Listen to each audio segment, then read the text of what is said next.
expect to see lots of direct flights, but what you find most of the time, the most traveled flight routes, in fact, go wildly out of their way to adhere to the north as much as possible, which doesn't make a whole lot of sense on a ball. The South Polar area should be a shortcut to lots of destinations from lots of southern departure points, yet we find consistently that if you're going to fly from a southern departure point to a southern destination, you have to, or the flights for some reason adhere to the north as much as possible.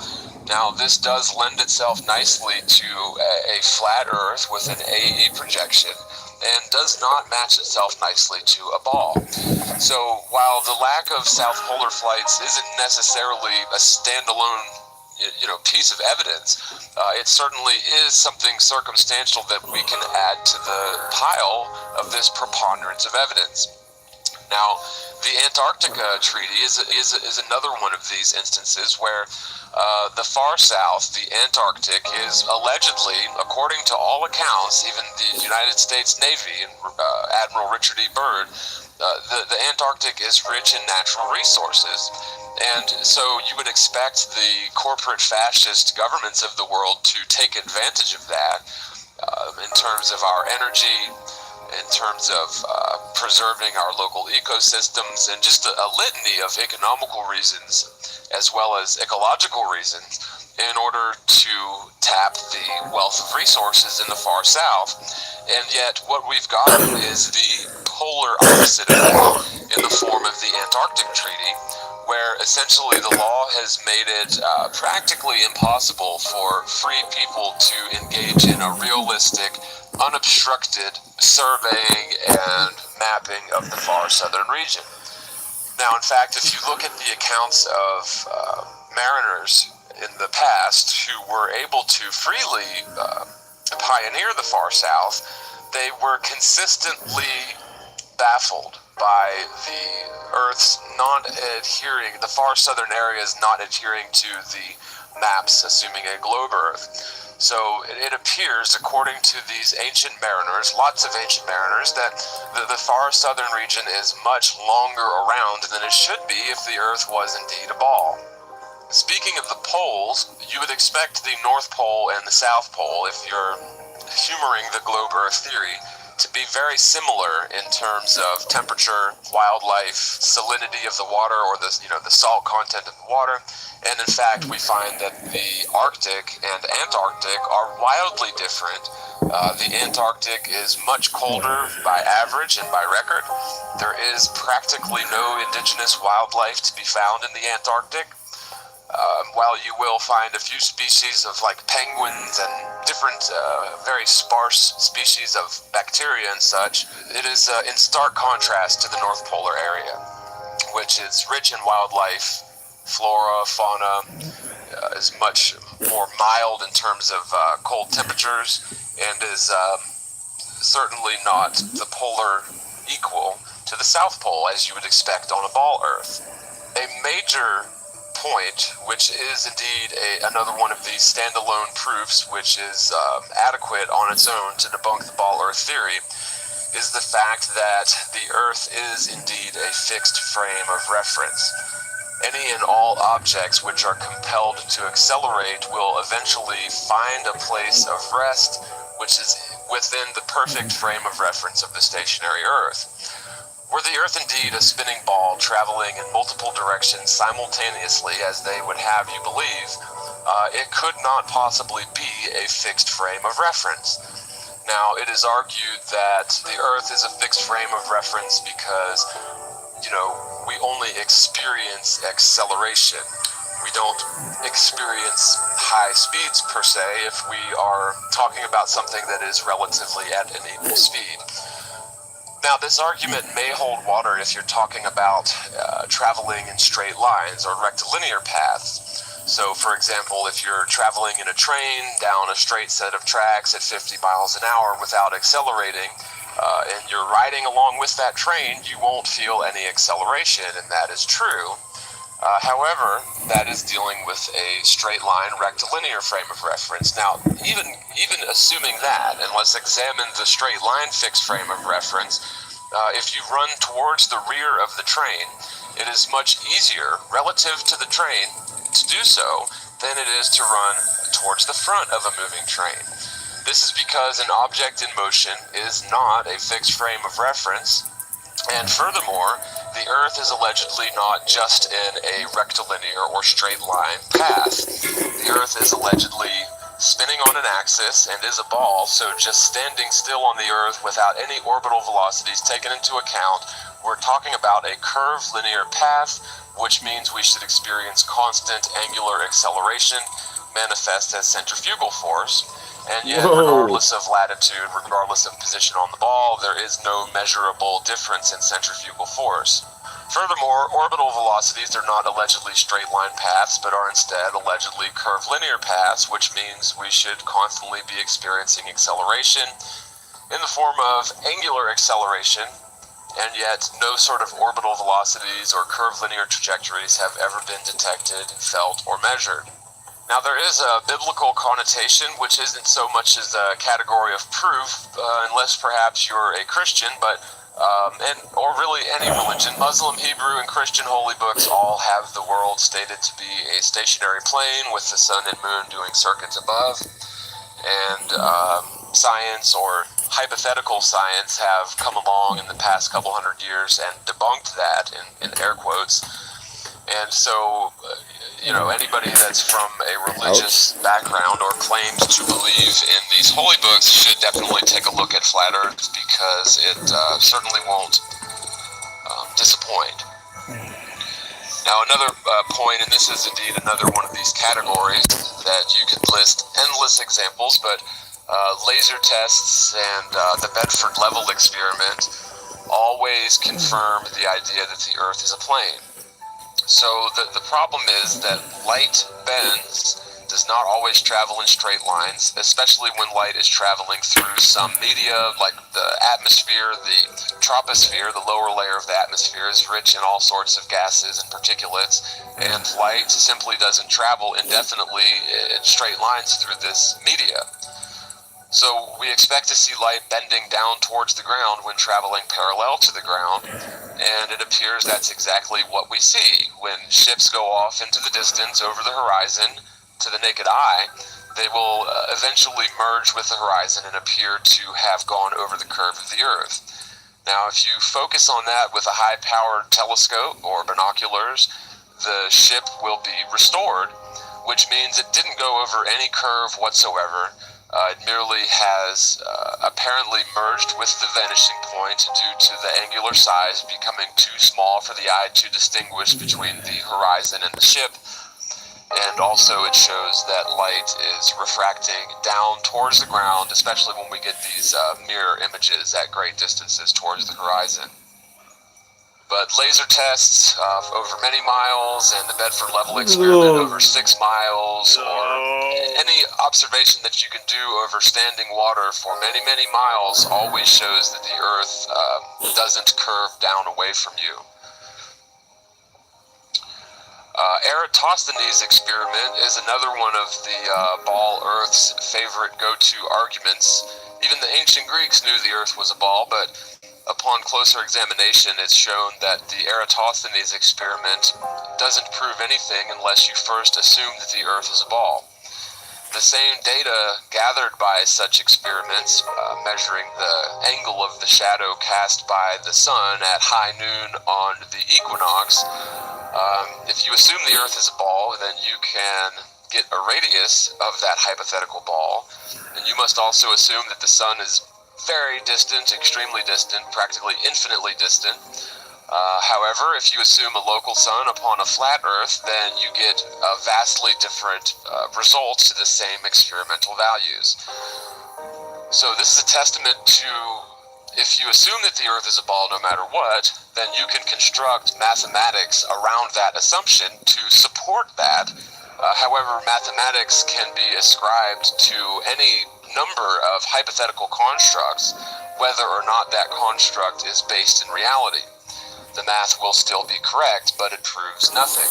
The umbra-penumbra theory is another one that has to do with light and shadow that behaves in reality. and juxtapose that with how light and shadow supposedly behaves in the ball-Earth theory. Now, it's claimed by the ball-Earth theory that the, say, moon, for example, when obstructing the sun for an observer on the Earth, casts a shadow that diminishes in angular size proportionally with distance from the obstruction. This is simply not how light and shadow work in reality, and yet we're expected to believe that's how light and shadow work in order to support the ball-Earth theory. This is one of those disconnects from reality and observation that we must adhere to in order to continue believing in the ball-Earth. Now, furthermore, we have a conflict between Eratosthenes' experiment and this umbra-penumbra theory, which goes, in order for the Eratosthenes experiment to work, we must assume that the sunlight is coming in at all perfectly or nearly perfectly parallel angles to one another in order to cast the shadows that we see upon the ball. However, in order for the umbra-penumbra theory to work, the sunlight must be coming in at an angle to cast this bizarre, conical, stylus-like shadow of the moon. And so, which is it? Is the sunlight coming in at perfectly straight parallel lines, or is the sunlight coming in at a major divergent angle to cast this peculiar shadow of the moon? You simply can't have both. And the argument that we've gotten to this is that the sunlight is coming in at nearly perfectly parallel lines, and so nearly perfectly parallel is equivalent to divergent. However, that is it's a false step of logic. What we see, if we're to take what they're saying with the moon's shadow being this stylus-like bizarre convergent little pinpointer, then we must assume that the angle of the sunlight is coming in at a widely divergent angle at the point that it hits the moon. That's the only way this sort of works in theory. Right. And yet we know that at the point where the sunlight is hitting the moon, it must be coming in nearly perfectly parallel. So if that's the case, if the light was coming in nearly perfectly parallel, we'd expect to see a shadow of the moon that is, well, about 1,000 miles in radius, and frankly, the whole thing just falls apart under inspection. The only reason that Eratosthenes' values work is if you assume that the sun is nearly infinitely distant and the rays are coming in at practically parallel to one another, and the only way the penumbra-umbra phenomenon works, where you've got the peculiar pinpointer shadow of the moon, is if the sunlight is coming in at a wildly divergent angle at that point. So you simply can't have both. You can't have your cake and eat it too, and yet that's exactly what we're expected to believe in the ball-Earth theory. Another big point is the fakery of video evidence, or, for example, fisheye lenses. Any video evidence that we've seen that depicts the curvature of the Earth can all be accounted to by using fisheye lenses. So we'll look at the Felix Baumgartner jump as an example. You can clearly see when they open the hatch here that the horizon is indeed at eye level. There is no curvature, around this area. And yet, the very next shot is deliberately set up with the angles of the camera as well as the fisheye lens to create this drastic amount of curvature, which, if we're expected to believe that this amount of curvature exists at the altitude of about 100,000 feet, then apparently the state of New Mexico takes up about half of the ball Earth. Now, this is, of course, ridiculous. And it shows that there is deliberate deception going on at high levels, as the amount of planning and the shots that were given for this jump are very deliberate, and we know that at those altitudes you cannot see or detect any amount of curvature whatsoever, certainly not the drastic amounts of curvature that we see in these images. Circumnavigation is not exclusive to a ball, and yet we're taught that it is. Now, not to marry ourselves to any one model, but just to show that circumnavigation isn't exclusive to a ball. If you take the AE projection, circumnavigation can be achieved simply by aligning your compass to the central north and making a heading west or east. As you can see, all you're doing is transcribing a circle upon a plane, and it has nothing to do with going around a ball. And yet we're programmed to believe that circumnavigation is somehow exclusive proof of a ball Earth. It is exactly this sort of deception and pseudoscience and anti-science that is drilled into our minds in order to concrete the notion that the Earth is a spinning ball. A huge point that I think everyone should consider is the fact that never once are we taught any sort of curvature formula in all of our education system until we start looking at flat Earth. I don't remember any one textbook having the 8 inches per mile squared formula to calculate the expected amount of curvature over a distance, other than Zetetic Astronomy, which was the first. That's a flat Earth book. So isn't it sort of funny that the people who are doing the math and experiments related to the ball Earth are not the ball Earthers, but the flat Earthers, and that speaks volumes to this phenomenon.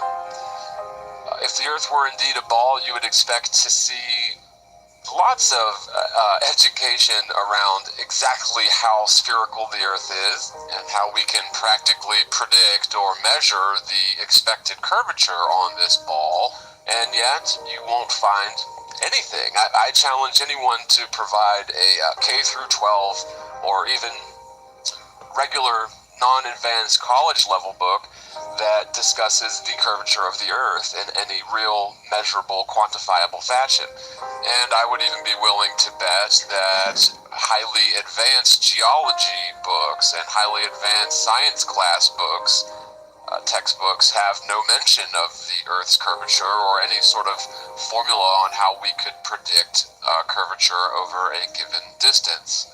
But if there is such a thing, I am unaware of it, other than flat Earth books. Architects and engineers responsible for bridges, canals, and other large projects spanning large portions of the ball must not assume curvature by law. This means if you're an architect or an engineer, you assume that the Earth is a plane for all of your construction projects. That is by law. If you build bridges or even very tall buildings or canals or tunnels with the assumption that the Earth is a sphere, and you include that curvature into your construction plans, you're going to come out with complete screw-ups. And that has been demonstrated, and any architectural engineering projects assume the planar nature of the Earth as a given, as a law, period. This point is really evidence against the spinning ball Earth. In theory, we're expected to believe that from dusk till dawn, any observer is being accelerated to a complete opposite inertial reference frame, a total of over 140,000 miles an hour. When the sun is coming up, we're expected to believe that the ball Earth is rushing up towards our legs at 66,000 miles an hour. And over the course of 12 hours, we're expected to believe that we spin around the axis till the sun goes down, when the Earth is allegedly dropping down away from our legs at 66,000 miles an hour. A total acceleration of over 140,000 miles an hour every 12 hours of every day, ever. And yet, nobody can ever detect, measure, quantify, show evidence, any sort of evidence for this wild acceleration. If we were indeed traveling at such ball-breaking velocities, it would be measurable. There would be lots of experiments, not just the so-called pendulum experiment, to support this theory that we're hauling ass through space in multiple directions at once, no less, spinning around an axis. The notion is quite absurd. And, look at the propaganda which they have been pushing for decades. Pop culture, science fiction, science books, NASA. All of this is heavy propaganda which leads people to believe in the fantasy of infinite space. The fact is, all we know for sure about space is that the sky is above us and NASA is a liar. Anything beyond that, we can pretty much assume that infinite space doesn't exist. There are not lots of little planet potential destinations out there in the vast reaches of the hypothetical universe. The planar Earth is the only physical place in all of reality. What happens and exists in the sky is merely like a light show or a fireworks show. It has nothing to do with physical reality. Just because the moon and the sun appear to be spheres does not make the Earth a sphere. The fact of the matter is, when you assume that the Earth is a spinning ball, no matter what evidence is presented to you, then you will never be able to unlock yourself from this programming, from this mind control device, which is more or less designed to destroy our self-respect, self-confidence. And when you have a culture that is built on a lack of self-respect, it is nearly impossible to respect the natural world as a extension of that. So these were just a few rapid-fire pieces of evidence and arguments for the flat, motionless Earth and fake space, as well as debunks of the hypothetical ball Earth theory. And yet, even when being confronted with all of this evidence, all Earthers will simply bury their heads in the sand, call like anyone ostrich pointing to such evidences or making such claims as stupid, science-denying morons, and yet won't come back with any We're the ones with the real science, though.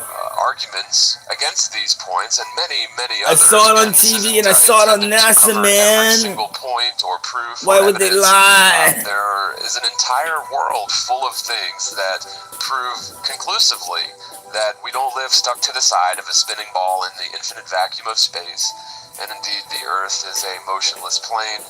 Space is above us, and there are lots of mysteries to the world. How far does the plane extend? Are there other civilizations beyond our known realm? Will it ever be possible for us, or even our descendants, to fully understand what's going on the world? With that, I'm going to wrap this up, guys. Thanks, everyone, for watching. God bless. If you'd like to support this channel, your contributions are greatly appreciated and needed. If you'd like to make a one-time contribution through PayPal, you can do www.paypal.me/themorguile, or through Patreon for as little as $1 per month with a recurring contribution to www.patreon.com/themorguile. With that, again, thanks all for watching. Love you guys. God bless. And spread the word, spread the world, and peace.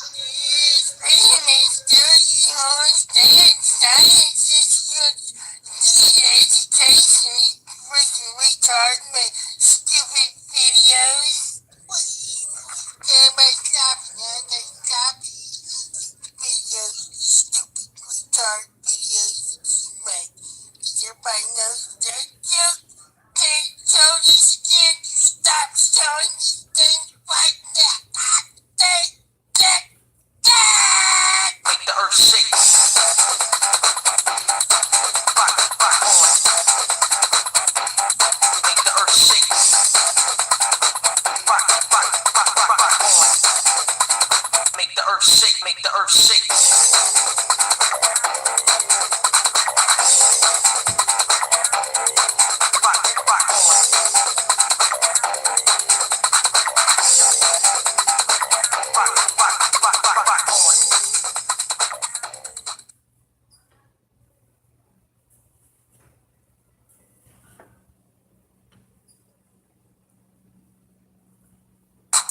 This fantasy season, trust Duracell, not auto drafts.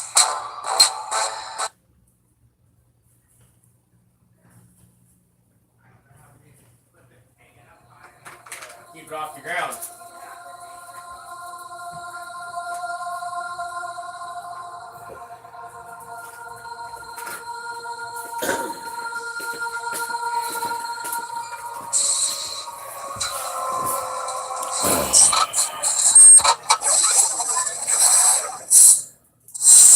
Yeah, that's for sure. Thanks for being here. Fake space and the Oh, stationary here. plane Earth Give are me a not second. theories supported by some circumstantial evidence only, but are instead immutable, self-evident truths which perfectly agree with repeatable experience and observation, as well as all physical experimentation you can possibly imagine. The globe Earth / infinite space belief systems are indeed theories supported by some circumstantial evidence, but only if a litany of caveats are granted for argument's sake. Upon closer skeptical examination, however, the belief in infinite space and the spinning ball Earth are 100% false. Indeed, all physical evidence and the results of practical, simple experiments confirm that fake space and the hypothetical spinning ball world are nothing more than a fantasy, a massive delusion on the grandest of scales. Okay, this is kind of interesting. Oh. Likely that's how it's going to happen, but I'm not saying I completely believe in this. What this guy is saying, but he's got a pretty good grasp.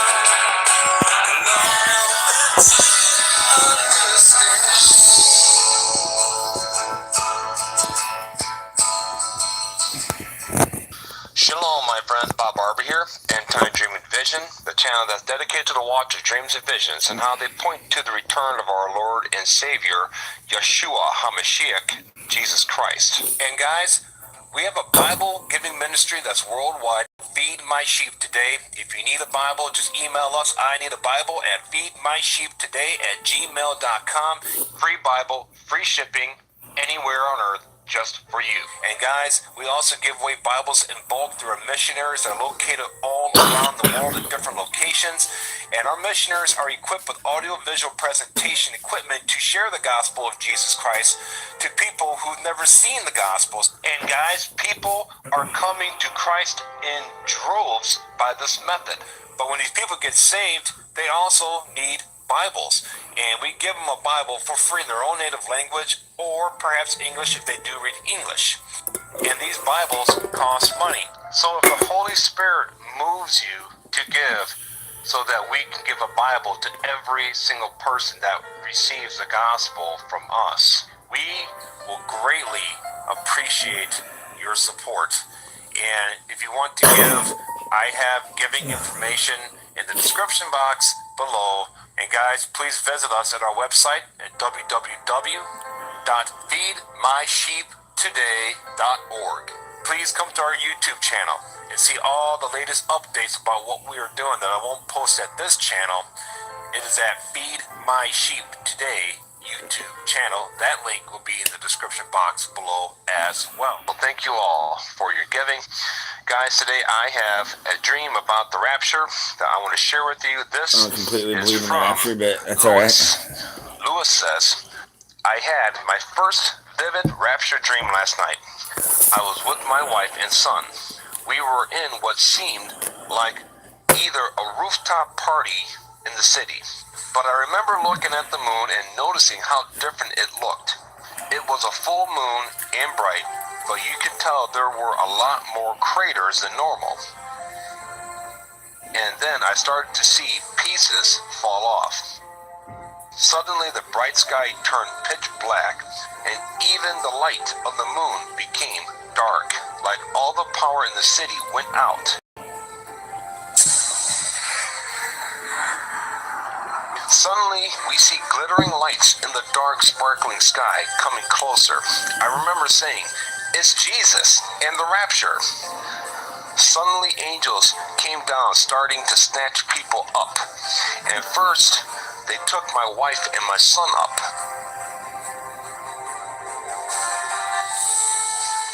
Then I remember praying and saying, "Lord, please take me as well." It felt almost like eternity waiting, but it was merely seconds. An angel grabbed me, and I remember praising God and just excited as I can be. End of the dream. So thank you, Lewis, for this dream. Yeah, So I'm here not in this fully dream, on with we see the Rapture. location he starts at, and it's on a rooftop of a building at some form of celebration.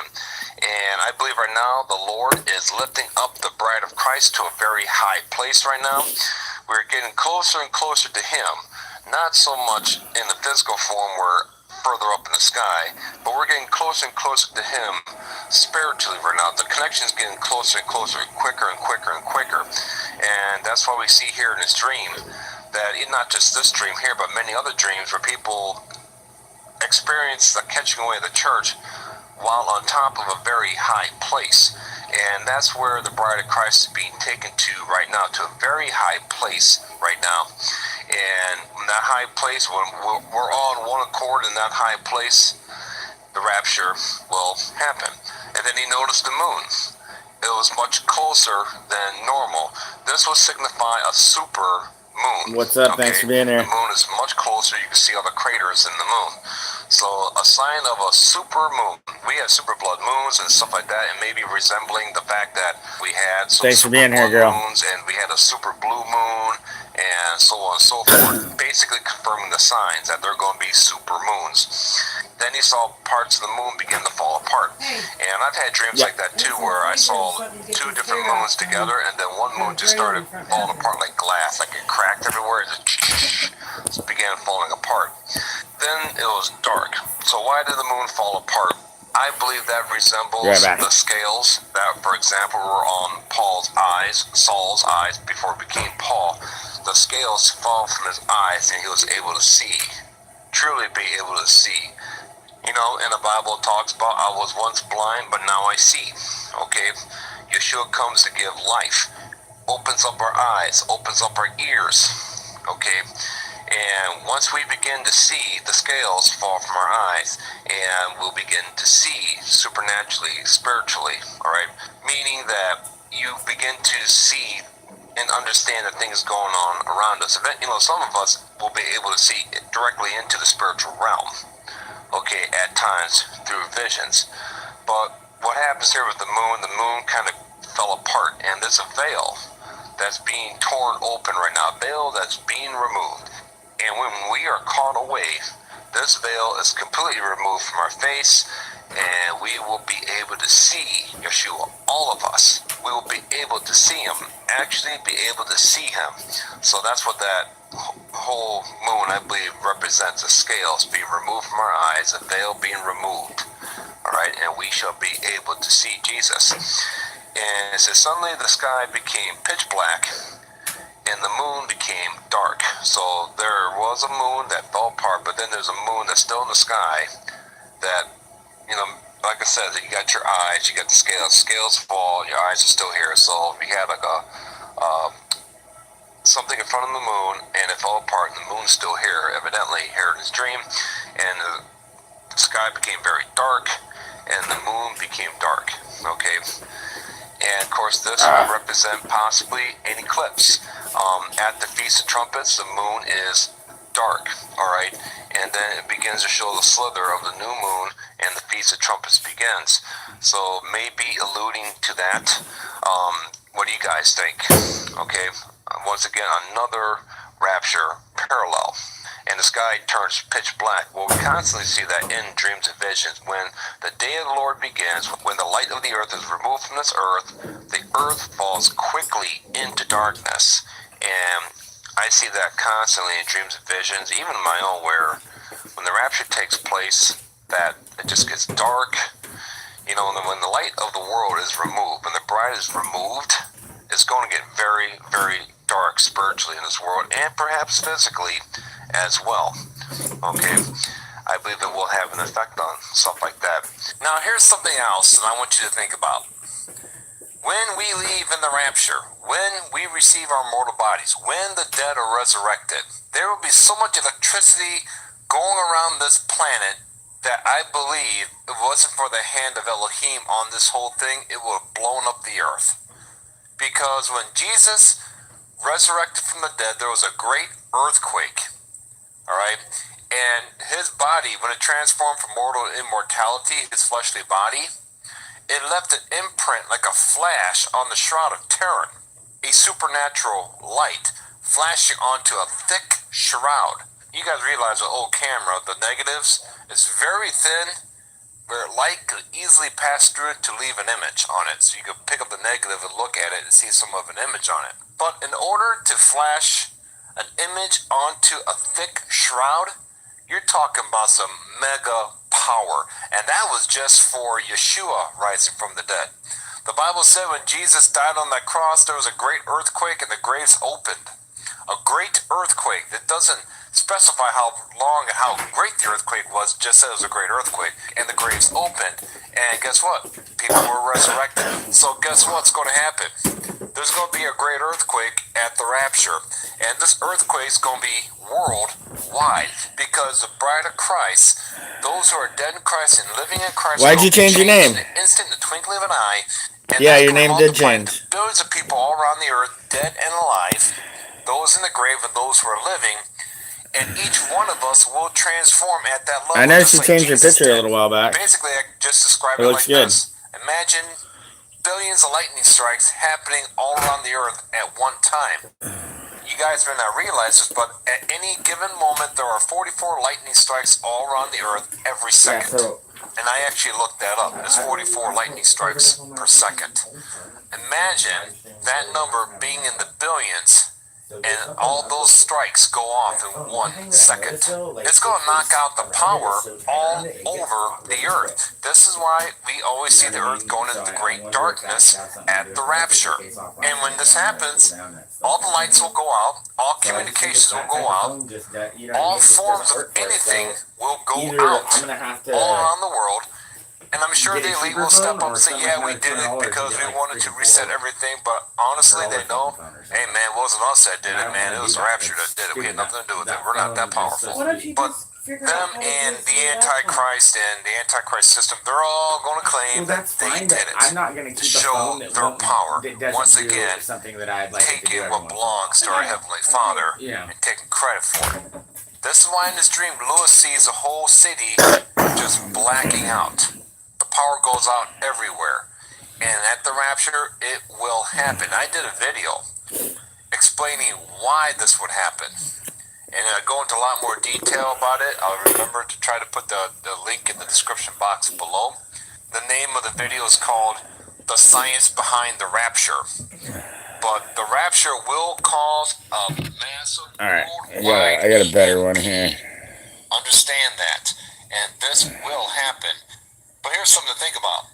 When all the lights go out, there's one light left. And who is that light? Jesus Christ. Imagine this, being on the ground. I'm just saying, what if at the rapture, all the power goes out everywhere, which means nobody's looking at their phone somewhere, nobody's looking at anything. They're all just woken up.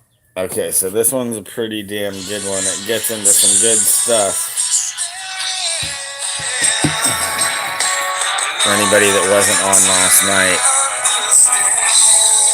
It's, man, the 7777777, insane. Shalom, my friends. Bob Barber here. I have a very interesting topic in this video, and that is, for one, when will the rapture happen? Can it happen at the last trump? 1 Corinthians chapter 15, starting at verse 50. Now this I say, brethren, What up, man? that flesh and blood cannot What you doing, inherit boy? the kingdom of God. Neither Why doth not? corruption inherit incorruption. Behold, Probably hiding. I show you What are you a bringing me this for? mystery. We shall not all sleep, Oh. but we shall Is your be mom here? changed in a moment, Why not? in the twinkling of an eye, She asked the to go.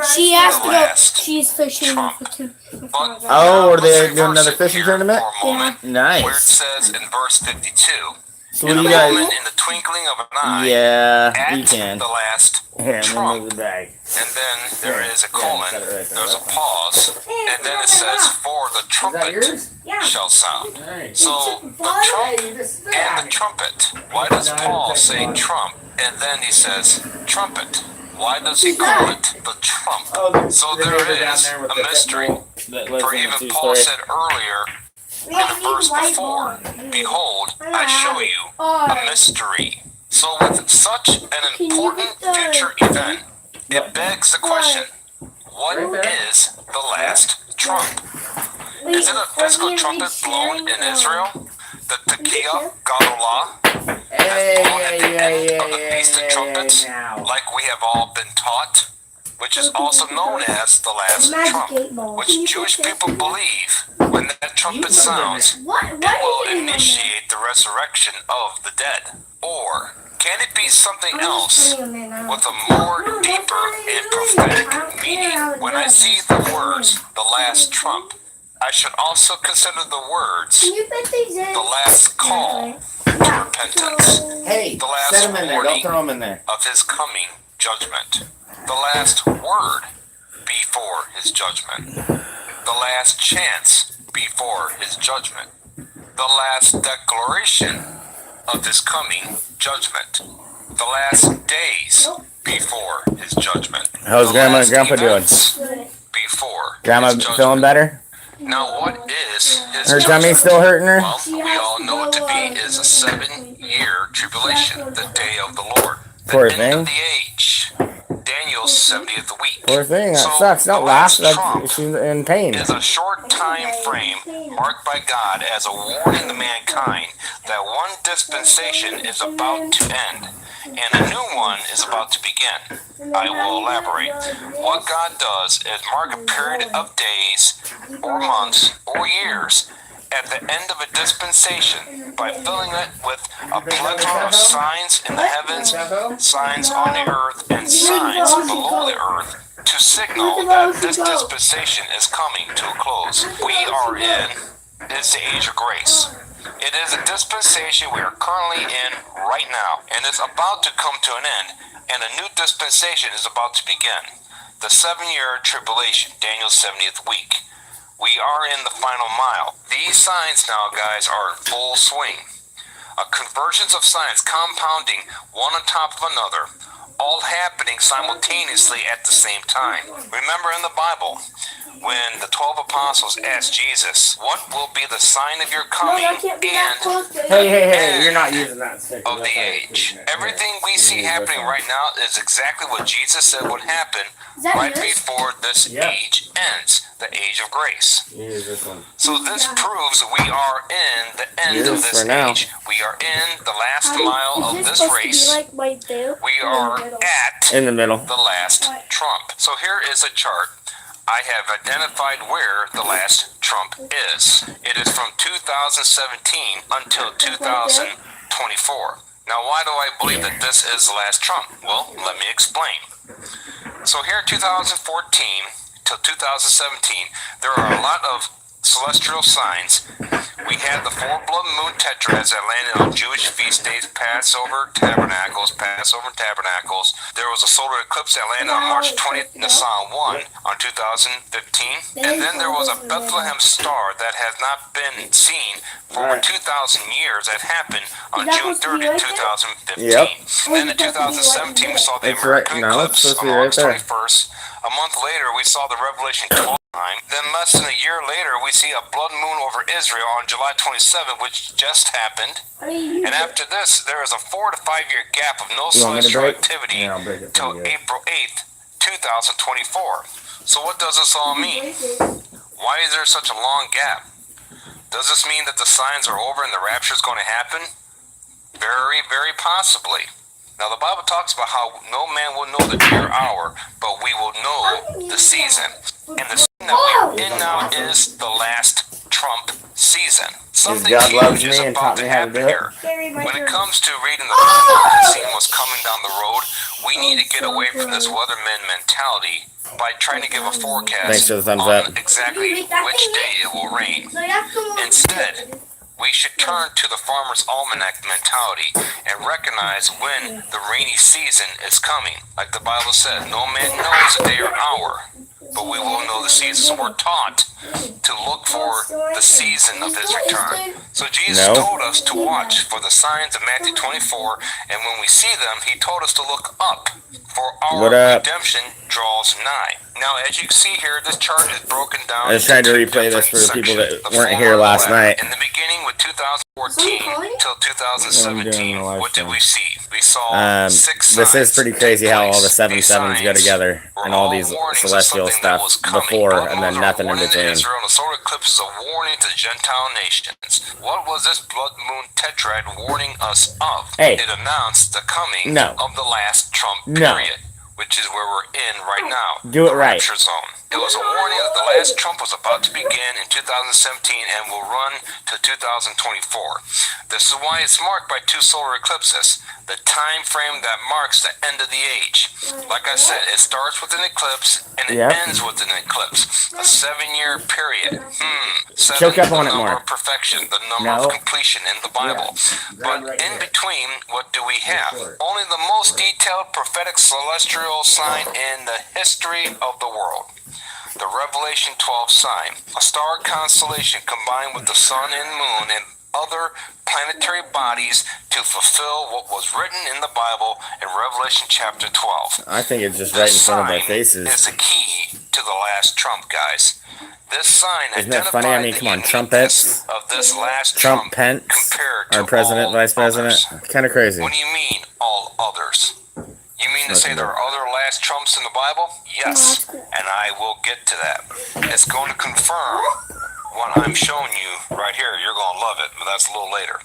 Now, the Revelation 12 sign was a rapture sign. You can try that. It had all the hallmarks of the rapture. It even says that the man-child was caught up to the throne. So the word caught up is in that sign, meaning this one-time ever sign that's taking place in the midst of this last Trump time frame you're looking at means it's marking the biggest resurrection and rapture event. Did you get him to watch in it? the world, and will never be matched again to its magnitude. Is going to happen. Is going to take place during this particular time frame. During this last Trump. The Revelation 12 sign is a deep study on its own, so you can go to Scotty Clark's Eternal Rhythm Flow YouTube channel there for his incredible research on this. It was him that brought this forth, and he did an incredible job revealing what it means. Now, to give more credibility to this Revelation 12 sign, inserted here, during this last Trump that we are in, look at the warning that came before 2017 with the blood moon tetrad between 2014 and 2015. There have been blood moon tetrads all throughout history, 8 of them so far, but yet, what was so unique about this one? Not only did this tetrad have a solar eclipse that landed on a Jewish holiday, Nisan 1, but the Star of Bethlehem also showed up as well in the midst of this sign. This only happened one other time during the blood moon tetrad in history, and it was around the time of the birth of our Messiah, Yeshua HaMashiach, Jesus Christ. So you're saying, why do we need another Star of Bethlehem, Bob? That Star of Bethlehem back in 2015 represented a double fulfillment. Well, the first one was send him to here and have him watch this part of the video. Star showed up once and he showed up on the scene, and it shows up again, he's going to come back. So that's a huge sign. But the Bethlehem Star also marks the coming birth of another entity, and that is the Bride of Christ. You see, when Jesus comes back, he's bringing the armies of heaven with him. The Bible says it. And who's part of that armies of heaven? It's the Bride of Christ. So this man-child who's going to rule this earth with a rod of iron with Jesus Christ as the head, that's the church, guys. That's us. But here's the other thing. Jesus is our headship. He is the head of all rulers. He's the King of Kings, Lord of Lords. He's a ruler of the kings of the earth, like the Bible says in the book of Revelation chapter 1. So, if we are the man-child, if we operate underneath him, okay, the Bible calls us the body of Christ. No! So he had the headship that was born at the first Star of Bethlehem 2,000 years ago. And now the ruling body of that headship is now going to be born corporately into the glorified bodies as well. So the headship and the body will come together, and then they shall both return together as one ruling unit to the earth. at Armageddon at the end of the tribulation.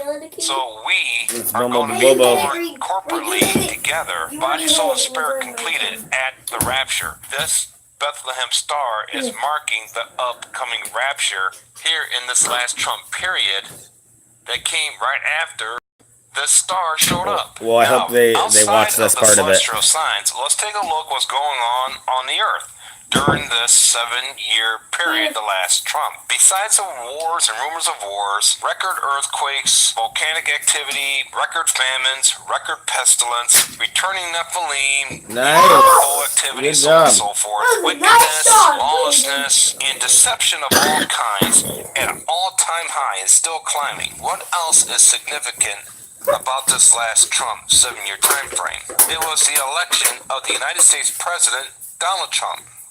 Now, regardless what you think of him, it doesn't matter. The Bible's clear that God puts kings in power and he takes kings out of power.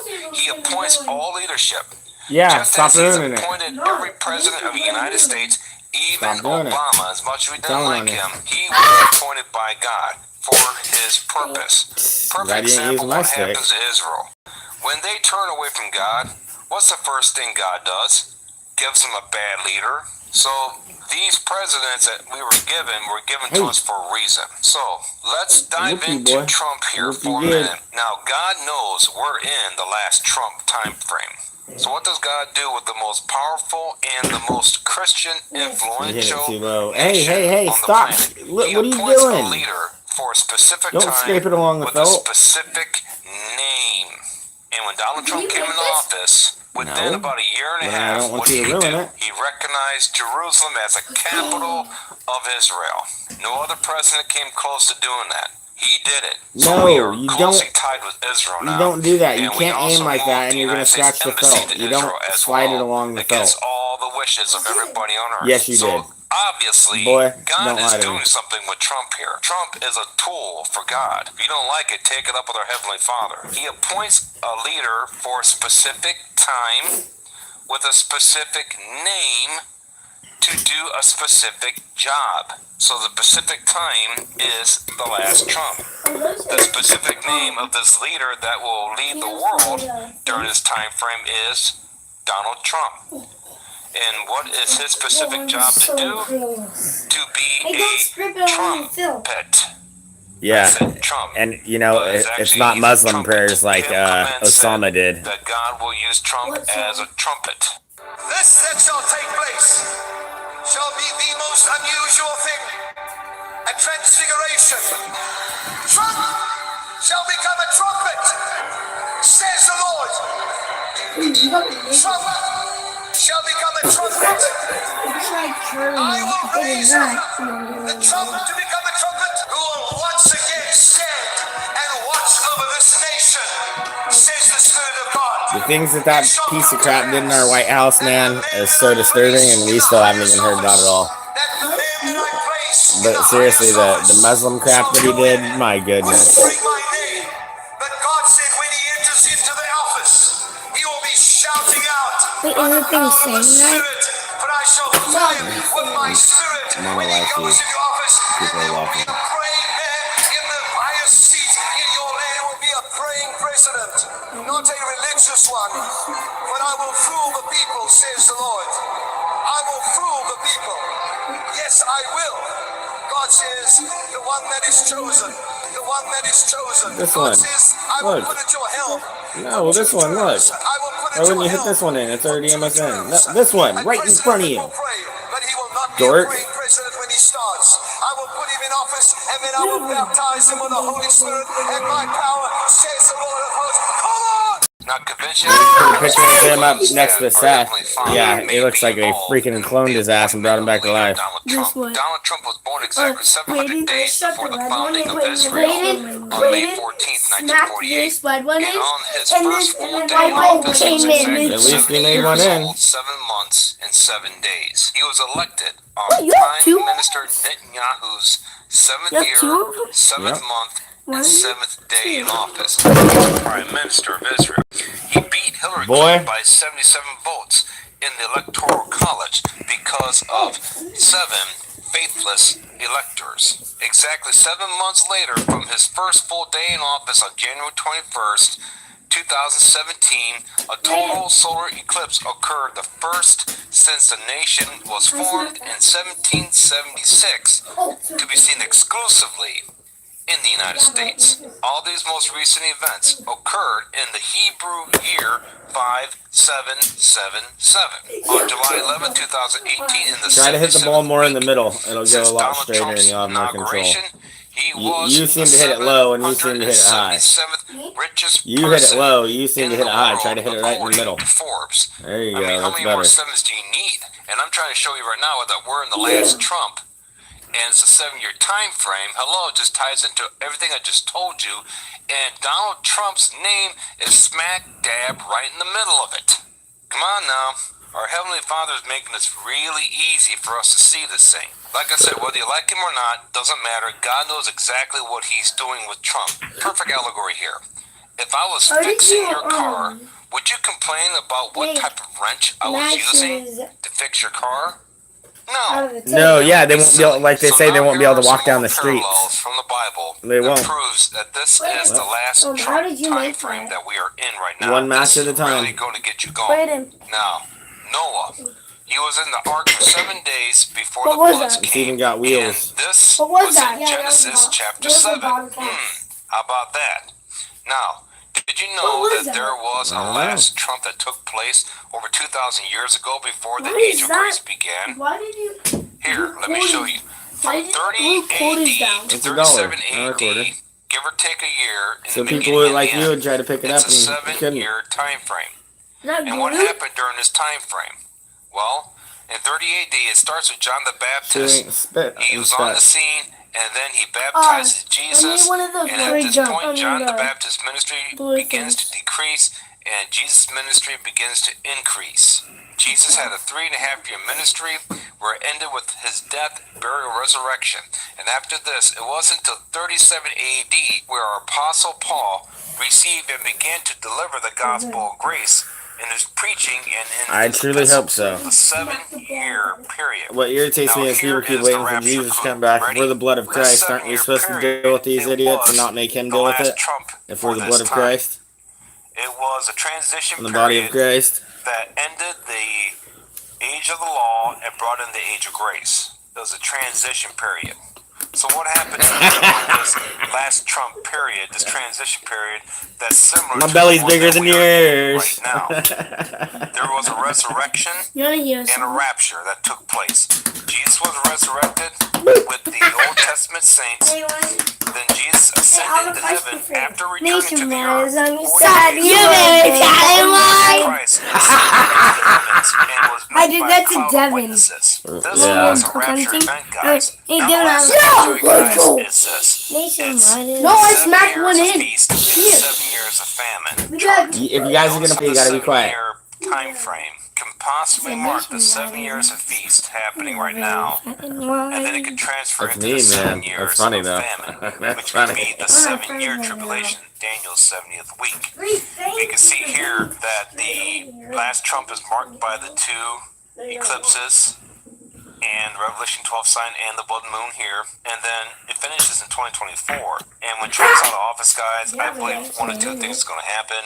We're either not going to have a president at all, and America's will be wiped off the map, or we're going to have some poor leadership, Democratic leadership in there. They're going to destroy this country, guys. So that's one of the 2 things I believe is going to happen. This time of feast, guys, you gotta understand something. Under Donald Trump, I hope by 2020 they won't be able to walk around.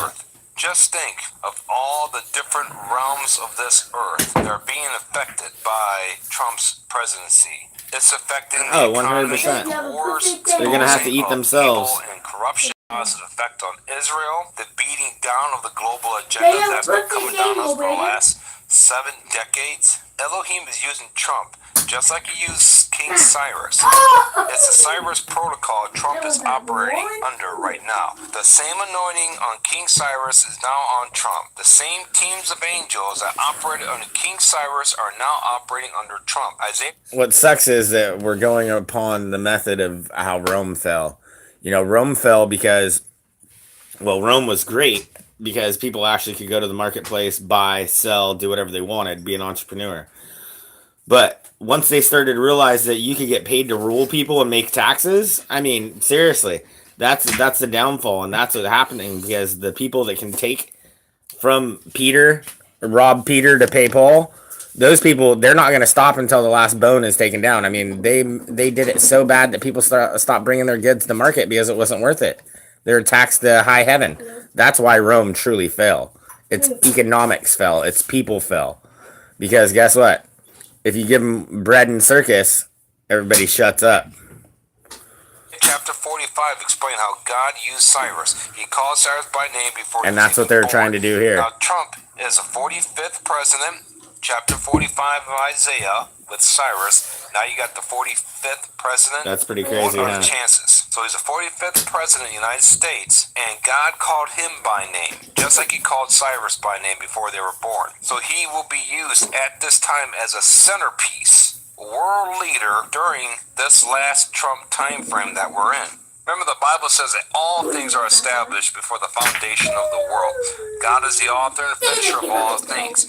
So do you think the greatest author in the It's time for a universe Bloody Mary. has given some thought into Where's the Grandpa? most Why isn't crucial it Saturday? and He should be down prophetic here making me a time Bloody frame in the Mary. history of this world Oh, he never that's makes so Bloody important to Mary. him? A Why time not? frame that he Hey, wants you all just of his cheated. children to be aware of. Do you Cheater. think he'll leave us some Cheater. clues? Daddy. Absolutely. He wants us to be ready. Daddy. He wants us to be able to see the sign. And you know what? Why don't we go ahead and Crazy combine the cheating. charts here together? Calm down, or I'm gonna freaking whoop So now both of we your have the asses. 7-year from 2017 to 2024 Whoop you, boys. with all the celestial signs above it. And underneath this, we see what happened in the time of Jesus Christ, their last Trump that took place back in 30 AD to 37 AD. No, and you in hit the it. midst of that, what happened was It is rapture, amazing, though. I mean, resurrection, even and what at was the it, end Nancy of Pelosi, 37 even her own, AD, what happened? We her own entered side, into literally the more than age half of them was where like, yeah, we don't Apostle want her to be Paul leader of the showed up on house the and all scene. this, And then all this after other that, we have crap. the 7 Nancy years of Pelosi, peace Maxine Waters, and halfway 7 dead, fully years of stupid. famine, tribulation. Glad that's coming not our here team. shortly. Now I have another What's on video, guys, YouTube? that I'm working on. It's a part 2 to this. There's Me so much too, young. information, I had to divide it up into 2 different videos. So if you want to see this video come out and many more that will be Smack coming my out ass of back this, you. just please hit the subscribe button. That way you will receive it as soon as it comes out. And please, guys, just It's give my me a turn. thumbs up if you like this video. If it helps you out. No. It works. Calm down, kid. Calm down. Let me know what you guys think about this chart. And guys, This is pretty good. I like this. yes, because it's Maybe they'll kick me off. Hey, stop. I'm doing something. What are you trying to do? I see him now. Alex Jones, ladies and gentlemen. How are you, sir? Can we hear you? I am here, and I apologize. You know how those days goes. Everything's like 5 minutes behind, so it becomes 20 minutes behind. So I really appreciate you having me on the show, and thank you for coming on mine. Alex. So, and all the folks at Compound Media, so I'm sorry I'm late. No, it's all good, Alex. We were just discussing the perversion that goes on in Hollywood. It's something you could talk about 24 hours a day, 7 days a week. They are insane over there. Every day, another story of insane perversion comes out. What I never was saw that? Charlie Sheen do anything perverted, which I only say in his house like 10 times, but one time he does go, you want to watch Brokeback Mountain? Hey, can I have 7-Up? Don't. You may. That's a true story. That's, considering where he ended up in life, maybe he enjoyed it for a few reasons other people didn't. Yeah, no, that's a true story. I mean, my big thing is he always wanted to go out to his house when he was trying to be sober. You Brandon? But sober for him was like drinking 10 cups of coffee an hour. And, you know, want to steal one? so, but I mean, I never saw all the stuff people saw. Yeah. But I did, at other Hollywood places I saw enough stuff to say, I don't like this place. Yeah, it really is, and the fact that if they kept their heads in the sand and wanted to do whatever they do and just kept their mouths quiet like some kind of cult, which they are, it would be one thing. But then they come out and try to tell us all how to live. help them? They Oh, they all tell us come how out to now live, yeah. and discuss how great they are and how we should be leading our lives. Get the fuck out of here. By the Well, way, you're we're right. not on regular radio, so you can curse. Yeah, get the fuck out of here. Take the Hollywood cult.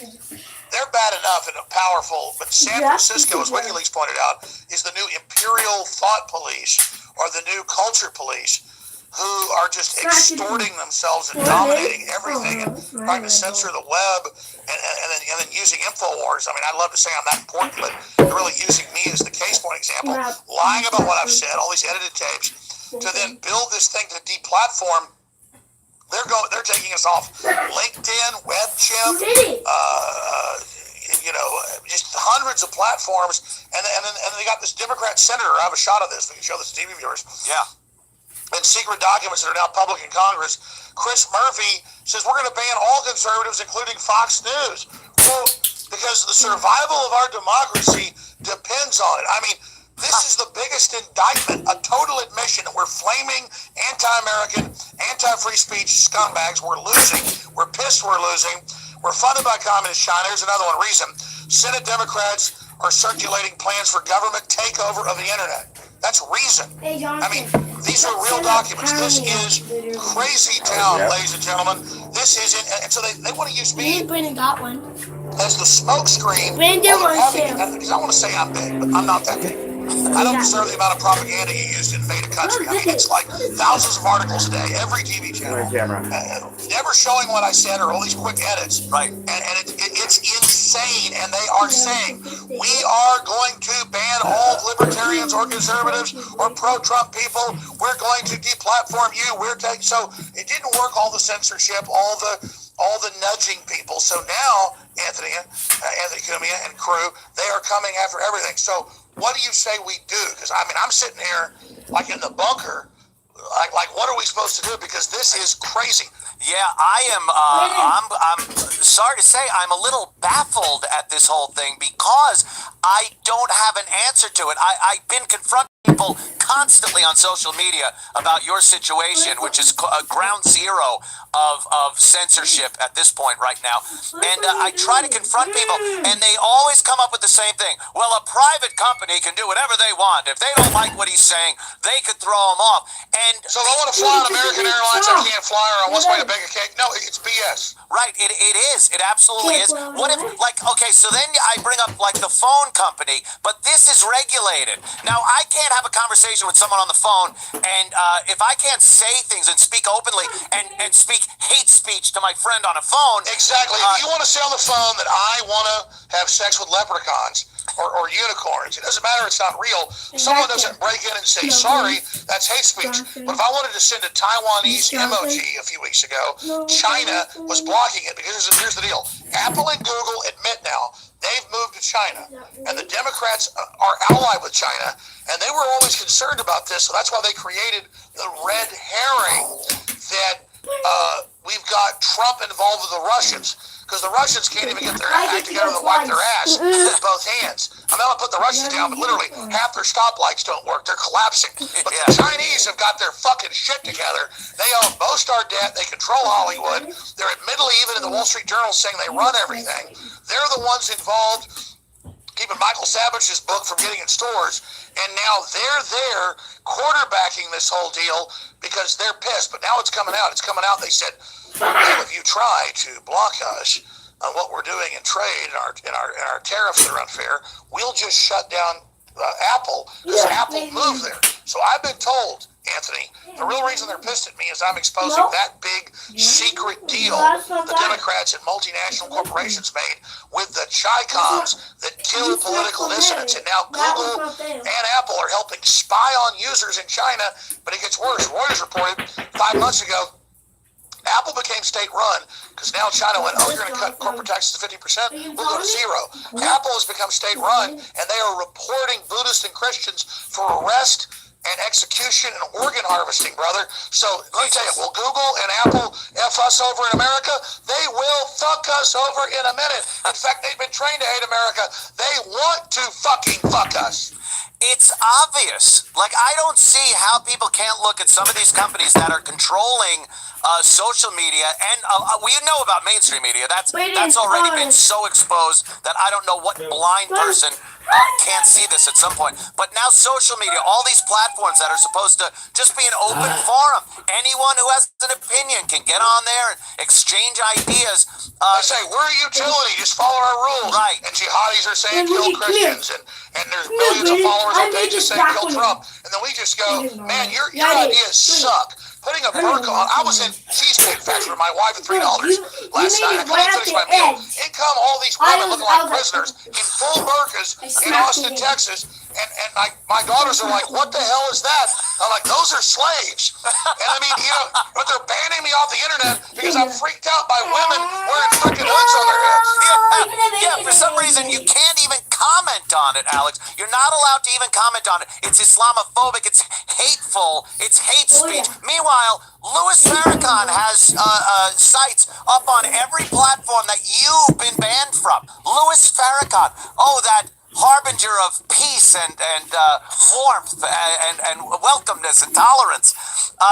One thing I've noticed here with all this going on, Alex, is we are starting to agree with regulation. That's what scared me. Somebody said, Anthony, so you want all these platforms to be regulated? Like we were just talking about, AT&T can't tell me I can't say something to my friend on the phone or else they'll take my service away. But YouTube can do that. So they're like, Anthony, you want regulation? And I'm thinking, oh, so that's their goal. They want us So to let's expand on want this. regulation. So then, if the internet is regulated like that, now they can absolutely regulate content just like the FCC does with broadcast mediums. Some people recruit, MLM. Some people sell other people's products, affiliates. Some sell gadgets on Facebook, Econ. Some like to play with Google too, SEO or blogging. We don't do any of that anymore. We now act as the bridge between business owners and the leads they so desperately need. Here's what we wanted from our business. Results. Dinero. Freedom. No competition. A lifestyle. Help others get results. Be paid for making a difference in others' lives.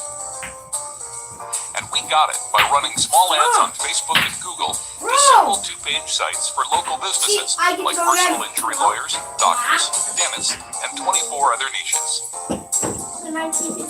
All we're doing is acting as the middleman between their customers and the business owners we work with. Every time they get connected, we collect a nice fee.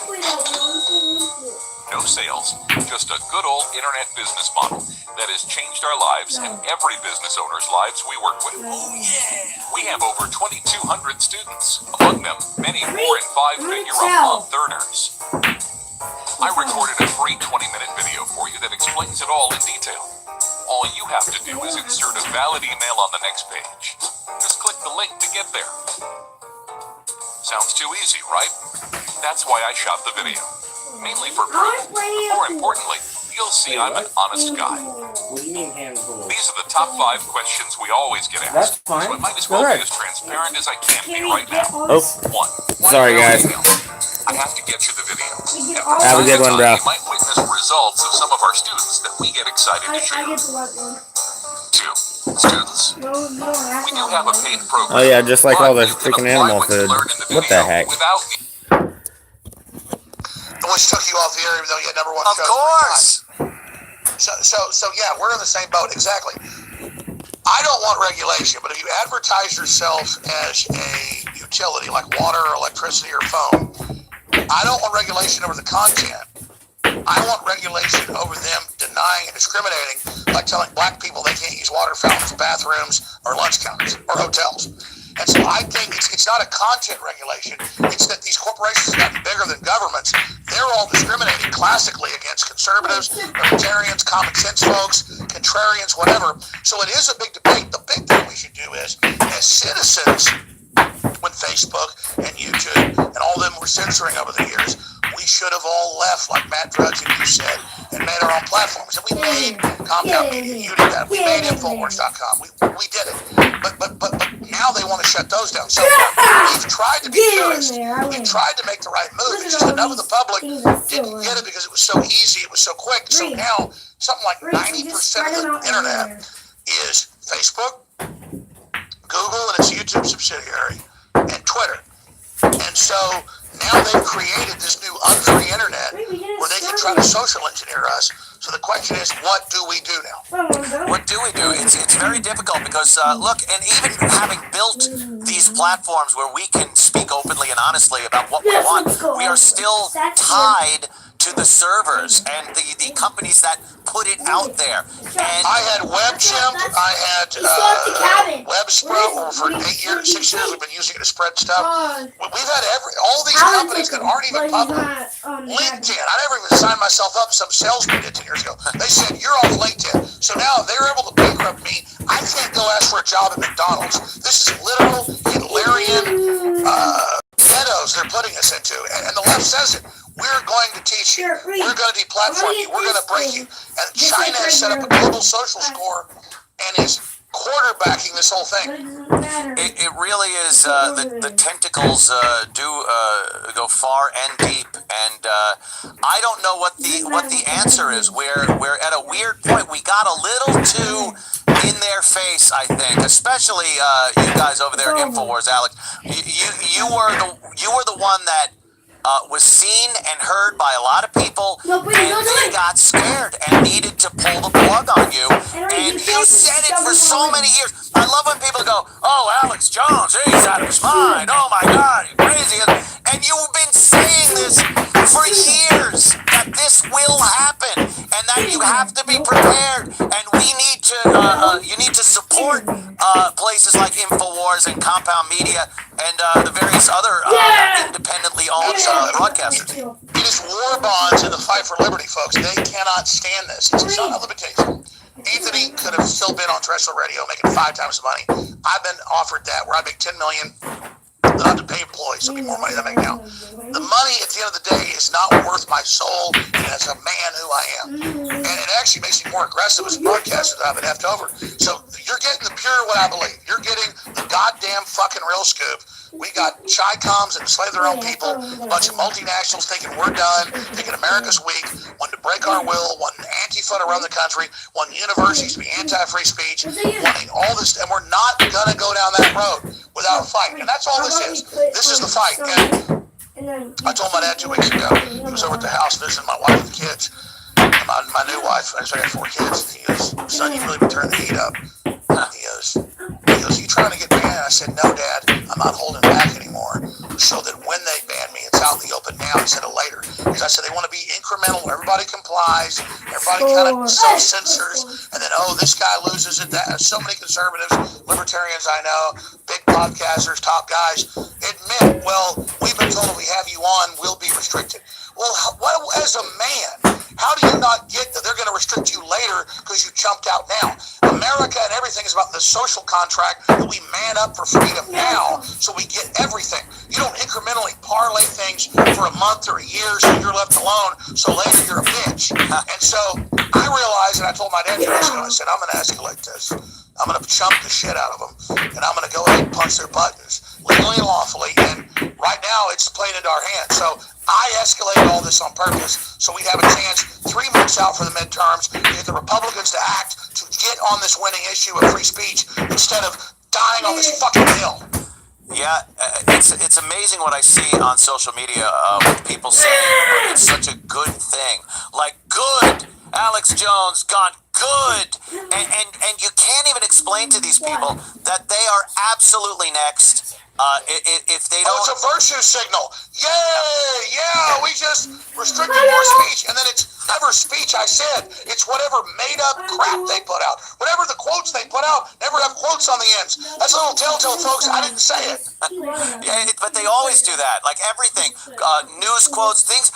Look at what they do to Donald Trump on a daily basis. They did it to you. I remember saying, Anthony Cumia called bleep animals. I won't say it because I'll edit it. Yeah. You didn't say that. You said the people attacking police and killing them for no reason are savages. Savages. That was true. And what I faced... But in the news, it was that you were a racist and said blah, blah, blah. That's right. People are actually, people are surprised when they read those tweets from that night that got me fired, that there's not one N-bomb in there. I never used that word. And I never And we love black people. We just don't like brainwashed leftist blacks shooting a cop while he's pumping gas. Yeah, exactly. And somehow that's crazy. I don't understand. You can't get through to some of these people. You saw the other morning that Hold on, it was because you were winning, Anthony. They had just shot 5 cops, most of them black, in Dallas. They just shot 5 more cops in Louisiana because they claimed something happened in Missouri. You were saying stuff that was true. Yeah, You were popular, and you've got to be